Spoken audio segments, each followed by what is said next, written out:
only look at the videos they sent me, of course. Then I Googled them and I found them on YouTube, and I watched all their other videos on YouTube, and I could compare one video to another and see how their technique was different here and there and this year and that year. And I read the letters very carefully. And when I asked people to send in their applications, I said, don't even bother applying if you think this is another gig. That's not what this is. This Rake's Progress experience is a movement. It's an initiative where we are mentoring and sharing our experience with one another, and we're all growing together.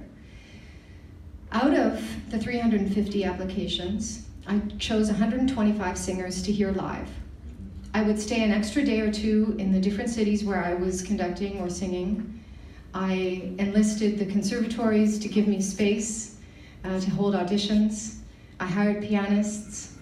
I arranged a personal assistant to help me organize all the logistics, and I heard 125 singers. It's a lot.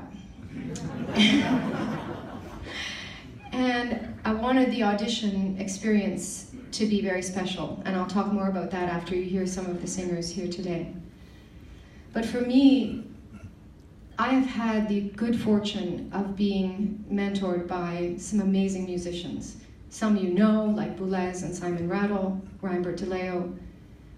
Some you've never heard of, who aren't even necessarily musicians.